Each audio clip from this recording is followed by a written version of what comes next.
जय Hind dear students. एक बात हम सब लोगों ने सुनी है कि समय जिसको साथ देता है वो अच्छों को मात देता है। अब इस कहावत के पीछे की असली सच्चाई और गहराई हम आज के वीडियो में समझने की कोशिश करेंगे। वीडियो अंत तक देखना, आपको समय का सदुपयोग की महिमा समझ में आ जाएगी।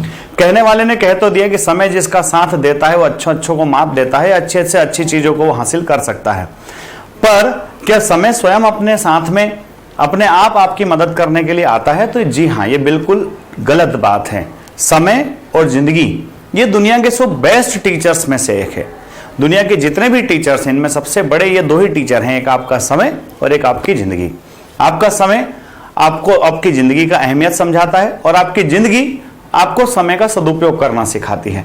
विद्यार्थी जीवन में हमेशा एक परेशानी बनी रहती है, मैं आज से नहीं कल से पढ़ाई करूंगा, बस कल से नहीं परसों से पढ़ाई करूंगा, आज मेरा हफ्ते का बीच का दिन आ गया है, मैं अब सोमवार से पढ़ाई करूंगा, अब 20-21 तारीख हो गई है, महीना खत्म ही होने वाला है, मैं 1 तारीख से पढ़ाई करूंगा, अब मैं दिवाली के बाद पढ़ाई करूंगा, अब मैं नए साल से पढ़ाई की शुरुआत करूंगा।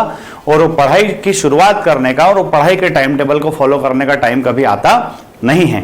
और ऐसे ही करते करते हमारी एग्जामिनेशंस आ जाती है और हम एग्जामिनेशंस में वो इस तरह से परफॉर्म नहीं कर पाते जिस तरह से हम सोच रहे होते हैं।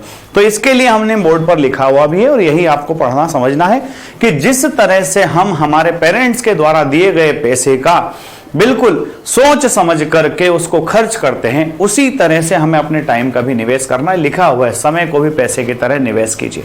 जी हाँ मेरे प्यारे बच्चों, विद्यार्थी जीवन में हमें समय की कोई कीमत और उसकी गुणवत्ता का कोई अंदाजा नहीं रहता है कि समय का हम किस तरह से उपयोग करें, और हम छोटी छोटी बातों के पीछे उस समय को बेकार करते चले जाते हैं, उस समय का बिल्कुल भी ध्यान नहीं रखते। अगर हम किसी दोस्त के रूम पर बैठ गए तो बस बैठे हुए हैं और गप्पे लड़ा रहे हैं। अगर हम एक किसी मल्टी में रूम में रह रहे हैं, किराए से रह रहे हैं, तो वहां हम एक से दूसरे रूम में घुसकर वहां मंडली लगा करके बैठे हुए हैं।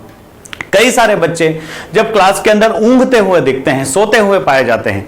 मैं अक्सर पूछता हूं बेटा नींद क्यों आ रही है? बच्चे का आंसर होता है सर मैं देर से सोया था, सर मैं लेट तक पढ़ाई कर रहा था, इसलिए मैं आज थोड़ा सा आलस मुझे आ रहा है, आज थोड़ी सी शरीर में मेरे सुस्ती है।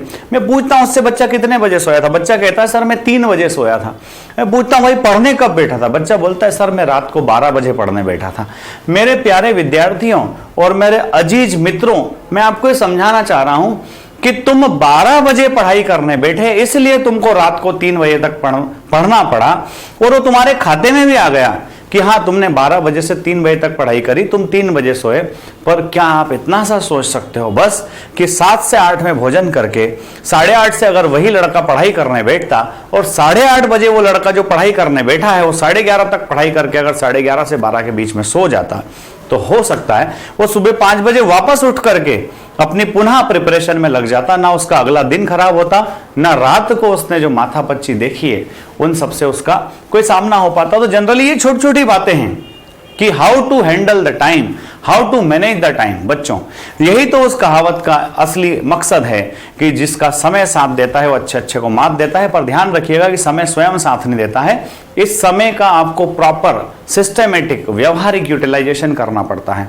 कई बार आजकल तो हमारे हाथ में बढ़िया खिलौना आ गया, आप कितना भी समय इसके साथ गुजार दीजिए, हम चाहे किसी पर्टिकुलर सब्जेक्ट से रिलेटेड मैटर सर्फिंग कर रहे हैं, अब वो सर्च करते करते सर्फिंग करते करते पता ही नहीं चलता कि हम कब इस मोबाइल को छेड़ने चलाने बैठे थे और क्या समय हो गया। और फिर जब वापस पढ़ने का मन हुआ तो चूंकि साइड में मोबाइल रखा हुआ है, वही डिस्ट्रैक्शन और डेविएशन वाली बात है, तो वापस बार बार वही मन जा रहा है जो पिछले घंटे 2 घंटे से हम लोग काम कर रहे थे। आपको समय को ध्यान में रखते हुए अपकमिंग एग्जामिनेशन से एनडीए सीडीएस वाले स्टूडेंट्स के लिए 14 नवंबर को एग्जाम आने वाला है, कुछ नहीं करना है, थोड़ा सा अपने भटकाव वाली चीजों से दूर रहिए, टाइम को प्रॉपर यूज कीजिए। और दिन भर अगर आप पढ़ाई नहीं कर पाते तो आपसे कौन कह रहा है कि आप 24 घंटे बुक के सामने बैठे रहिए? बच्चों में ये कह रहा हूं उस टाइम का प्रॉपर यूटिलाइजेशन ऐसे कीजिए, आप थोड़ा सा 10, 15, 20 मिनट 25 मिनट एक्सरसाइज कर सकते हैं। 20-25 मिनट एक्सरसाइज करने के अलावा आप अपने सब्जेक्ट्स की बुक्स के अलावा कोई दूसरी चीज पढ़ सकते हैं।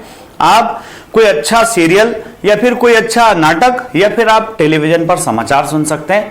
आप अपने दोस्त के साथ थोड़ा बहुत खेलने भी जा सकते हैं, जिससे आप अपने आप को एक तो रिफ्रेश महसूस करेंगे और दूसरा वो जो टाइम का बर्डन आपके ऊपर आता है, जो आपको कसमकस में बीते ही जा रहा है, ना आप कुछ कर पा रहे हैं ना आपके पास समय बचते जा रहा है, उस जद्दोजहद से आप बाहर निकल पाएंगे और आप बहुत अच्छा परफॉर्म कर पाएंगे। आज के अपनों से बात में इतना ही। अगले संडे को फिर मिलेंगे।